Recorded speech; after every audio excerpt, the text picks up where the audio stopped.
দর্শক ও শ্রোতা বন্ধুগণ, আপনাদেরকে স্বাগত। আজ আমরা একটু ভিন্নভাবে আলোচনা করছি। এখানে আমি শামসুজ্জোহা মানিক।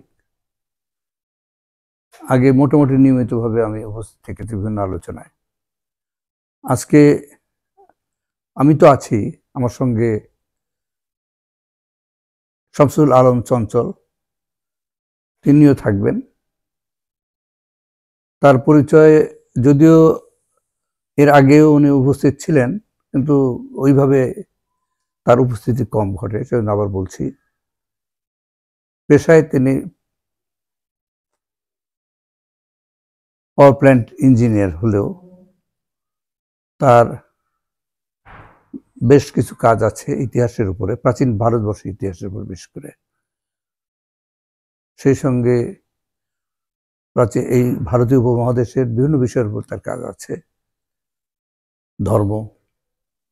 আজকে তিনি মূলত যে আলোচনাটা করবেন সেটা হচ্ছে হিন্দু ধর্মের উত্থান, উদ্ভব ও বিকাশের বিষয়টা নিয়ে আলোচনা করবেন, যে কিভাবে হিন্দু ধর্মের উদ্ভব এবং বিকাশ হয়েছে তার প্রকৃত ইতিহাসটা তুলে ধরার চেষ্টা করবেন।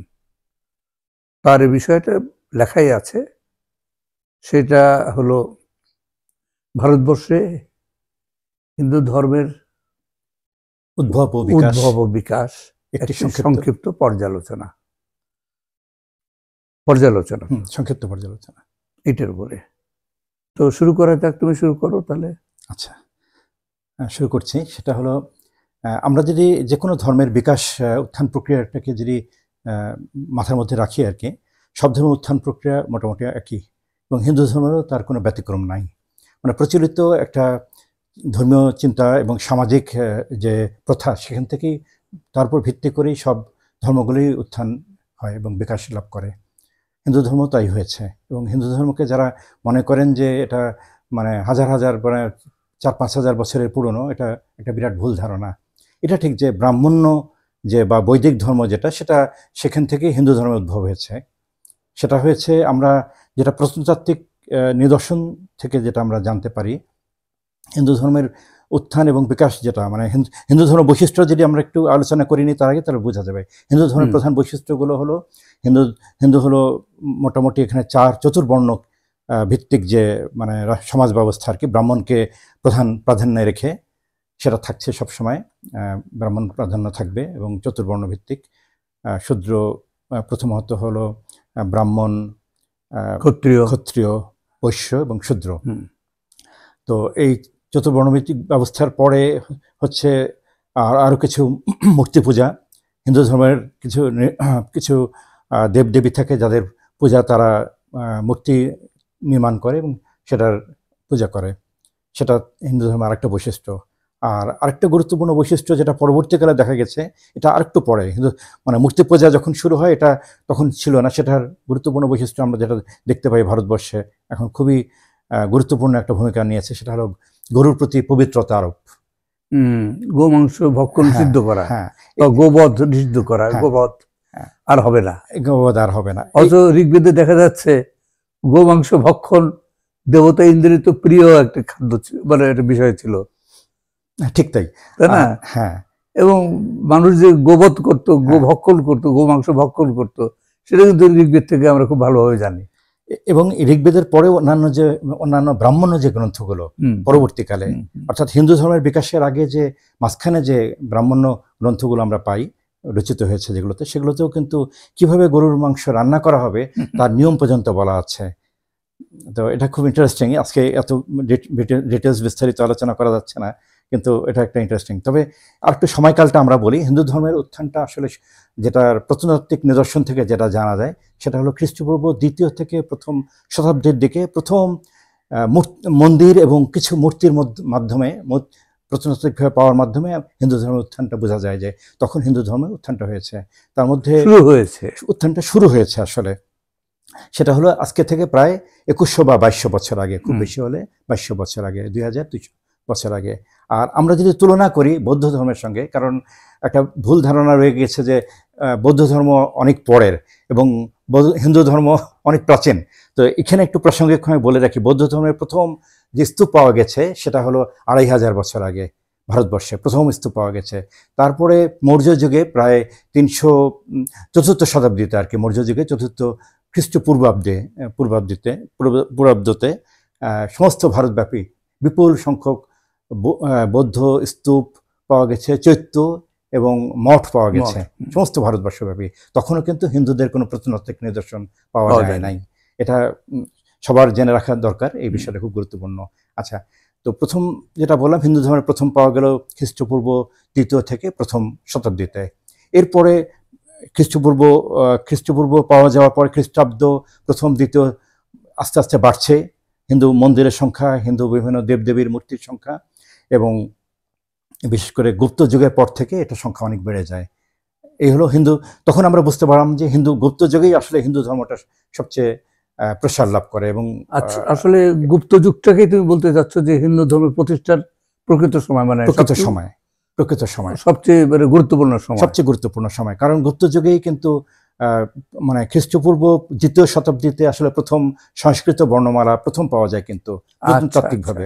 আমি সমস্ত আলোচনাকে প্রত্নতাত্ত্বিক উপরেই ভিত্তি করে করছি আর কি।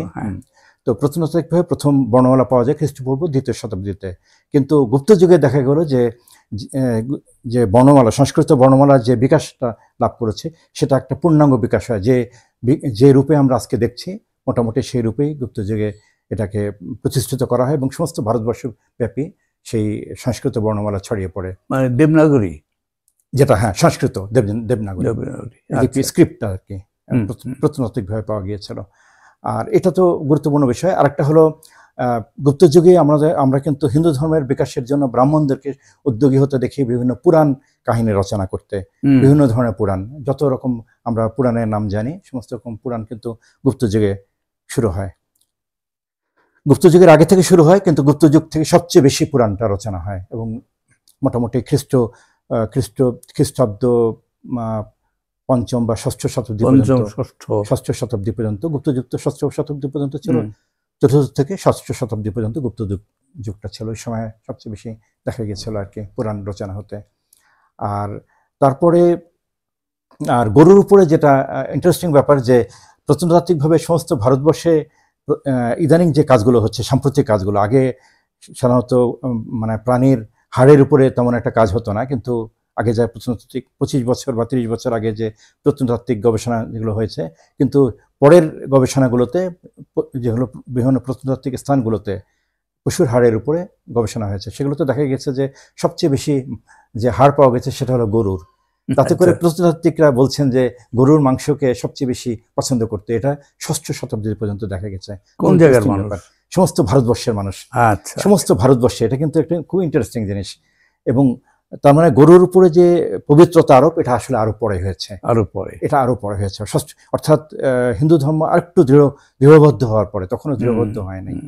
আজকের ভারতবর্ষ দিয়ে কিন্তু আমরা আগের সেই 6ষ্ঠ শতাব্দী বা আরো আগের ভারতবর্ষকে তুলনা করতে পারবো না। সে সময় কিন্তু এটাকে বৌদ্ধ ভারত বলাটাই যুক্তিযুক্ত। আচ্ছা, বৌদ্ধ ভারত বলাটাই যুক্তিযুক্ত। সে সাথে জৈন ধর্ম খুব জনপ্রিয় ছিল। বৌদ্ধ ধর্ম এবং জৈন ধর্ম জনপ্রিয় ছিল। তো পরবর্তীকালে দেখা গেছে যে ভারতবর্ষে যেটা 6ষ্ঠ শতাব্দীর পর আস্তে আস্তে গরু মাংসের উপরে যে পবিত্রতা আরোপ করা হয়, সেটা অবশ্য হিন্দুদের যে ধর্মগ্রন্থ যেটাকে বলা হয় মনুসংহিতা আর কি, মনুসংহিতাও কিন্তু গরুর উপর পবিত্রতা আরোপ করা হয়েছে, যেটা হলো খ্রিস্টীয় 3য় শতাব্দীতে রচনা বলেই মনে করা হয়। হিন্দুদের মৌলিক গ্রন্থ, যেটা আসলে এর আগে তো ব্রাহ্মণ্য ধর্ম ছিল, তারপরে তার উপর ভিত্তি করে হিন্দু ধর্ম হলো। আমি যেটা এর আগে ধর্মের উত্থান বলতে গিয়ে বলেছি যে সব ধর্মের প্রচলিত ধর্ম থেকে নতুন ধর্মের উত্থান হয়েছে, এখানেও ঠিক তাই। এর আগে ছিল ব্রাহ্মণ ধর্ম বা ব্রাহ্মণ ধর্ম, যেটাকে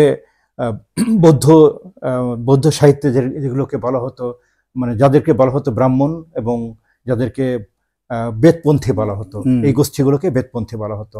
বৌদ্ধ সাহিত্যেদেরকে বৈদিক ধর্মের যুগ, সেটা বৈদিক ধর্মের যুগ আসলে। কিন্তু সমস্ত জনসাধারণ কিন্তু বেদের অর্থাৎ ব্রাহ্মণের নিয়ন্ত্রণে ছিল না, বেদপন্থী ছিল না। সমস্ত জনসাধারণ ছিল না, শুধু ব্রাহ্মণরা ছিল একটা গোষ্ঠী হিসাবে। কিন্তু সে সময় শূদ্র বৈশ্য এই শব্দগুলো পরিচিত ছিল, এবং এই ধরনের সমাজের বিভিন্ন শ্রেণী ছিল, মানে এই শূদ্র বা বৈশ্য যাদেরকে বলা হতো বিভিন্ন ইয়েতে। তো এখন পরবর্তীকালে যেটা বোঝা যায় যে ব্রাহ্মণ করেছে কি, যখন তার বিকাশটা হয়েছে ব্রাহ্মণের, অর্থাৎ শক্তিশালী হয়েছে অবস্থানটা, তখন ব্রাহ্মণ এই সমাজের বাকি অংশগুলোকে নিয়ে তারা এই চতুর্বর্ণটা গঠন করেছে। এটা আরো অনেক পরে গুপ্ত যুগেই শুরু হয়। আসলে গুপ্ত যুগের আগে থেকে প্রক্রিয়াটা চলমান ছিল, গুপ্ত যুগের ভিতর দিয়ে এবং আরো একটু পরে এগুলো আরো দৃঢ়বদ্ধ হয়। রূপ নেয় হচ্ছে আরো পরে, আরো একটু পরে, আরো পরে। এটার সঙ্গে কি বৈদেশিক আক্রমণের সম্পর্ক আছে না? অবশ্যই বৈদেশিক। খুব ইন্টারেস্টিং ব্যাপার হলো যে মানে যখন কুষাণদের যে কুষাণ বা শকদের যে প্রথম মানে আক্রমণ হলো খ্রিস্টপূর্ব যুগে, তারপরে কিন্তু হিন্দু ধর্মের প্রথম ইয়েগুলো দেখা যাচ্ছে, আর্কোলজিক্যাল প্রত্নতাত্ত্বিকভাবে যে লক্ষণগুলো দেখা যাচ্ছে। এরপরে হলো শকরা, কুষাণরা এবং শকরা, তারাও কিন্তু প্রথম দিকে যারা ছিল তারা কিন্তু বৌদ্ধ ধর্ম গ্রহণ করতো, যারা এখানে যারা বহিরাগত যারা এসেছিল। পরের দিকের শকরা এবং ইয়েরা মানে হুনরা, এরা মোটামুটি ওই হিন্দু ধর্ম গ্রহণ করে, শৈব ধর্ম যেটাকে বলা যায় আর কি। হুনরা বেসিক্যালি হিন্দু হয়ে গিয়েছিল। তো আসলে ব্রাহ্মণরা তাদেরকে হিন্দু ধর্মের একটা কাঠামোর মধ্যে অন্তর্ভুক্ত করে নেয়। এভাবে হিন্দু ধর্মটা আরো শক্তিশালী হয়। পরবর্তীকালে আমরা দেখেছি যে হিন্দু ধর্ম খুবই শক্তিশালী হয়েছে এই বৈদেশিক আক্রমণকারীদেরকে অন্তর্ভুক্ত করার পর থেকে। মানে এদেরকে তারা ক্ষত্রিয় করে নিল, এদেরকে ক্ষত্রিত করে তারা হানাদার। ব্রাহ্মণরা তাদেরকে মানে হিন্দু সমাজ বা তখন তো হিন্দু বলতো না, তাহলে ব্রাহ্মণ্যবাদী যে সমাজ বা ব্রাহ্মণ্যবাদী যে সমাজ ছিল তার অন্তর্ভুক্ত করলো। অন্তর্ভুক্ত একটা আলাদা ইয়ে তাদেরকে দিল, জাতিগত বর্ণ জাতি পরিচয় দিল। তার একটা আলাদা বর্ণ বা বর্ণ জাতি যাই বলা যায়। এতে হিন্দু ধর্মটা খুব শক্তিশালী হয়ে উঠলো এই বিদেশি হানাদারদের অন্তর্ভুক্ত করার ফলে। এরপরে দেখা গেল যে সমস্ত ভারতবর্ষ, প্রথমে হলো 600 থেকে 1200 খ্রিস্টাব্দ পর্যন্ত সমস্ত ভারতবর্ষ ব্যাপী হিন্দু ধর্মের উত্থানের সাথে এই সময়টা ছিল হিন্দু ধর্মের ব্যাপক উত্থানের সময়। এই সময় সমস্ত ভারতবর্ষ ব্যাপী একটা নগরায়ন হয়, অর্থাৎ নগরগুলো হিন্দু ধর্মের উত্থানের সাথে নগরগুলো পরিত্যক্ত হয়ে যায়। আসলে ধ্বংস না বলে পরিত্যক্ত বলাটা বেশি ভালো হয়। গ্রামগুলো উত্থান হয়, দেখা যাচ্ছে গ্রামের লোক সংখ্যা বেড়ে গেছে, গ্রাম সম্প্রসারিত হয়ে গেছে, দূর বাণিজ্যগুলো বন্ধ হয়ে গেছে। মানে ভারতের জায়গা থেকে, ভারতের বিভিন্ন শহর থেকে যে দূরে যে বাণিজ্যগুলো সেগুলো বন্ধ হয়ে গেছে, কিন্তু নিকট বাণিজ্যগুলো তখনও ছিল। এই হলো দূর বাণিজ্যটা বন্ধ হলো কিভাবে? দূর বাণিজ্য বন্ধ হলো আসলে ভারত মানে যখনই হিন্দু ধর্মের উত্থানটা হলো তখন কিন্তু তখন উত্থানের সাথে কিন্তু বৌদ্ধ ধর্ম এবং অন্যান্য ধর্মগুলো অর্থাৎ জৈন ধর্ম দুর্বল হয়ে যায়। কিন্তু এটার দেখা যায় বিশেষ করে বৈদেশিক আক্রমণের ফলে। বৈদেশিক আক্রমণ ধ্বংস করেছে, ব্যাপক ধ্বংস করেছে। বৌদ্ধ কেন্দ্রগুলো তো চোখে পড়ে, সেগুলো ধ্বংস করেছে। শহর কেন্দ্রিক মঠ, তারপরে তোমার বিভিন্ন শিক্ষা প্রতিষ্ঠান, বৌদ্ধরা তো খুব জোর দিত এগুলোর উপরে, এগুলো সব ধ্বংস করে দিয়েছে, এগুলো ধ্বংস করেছে। এবং এই বৌদ্ধদের পৃষ্ঠপোষক ছিল বাণিজ্যিক শ্রেণীটা, বণিক শ্রেণী।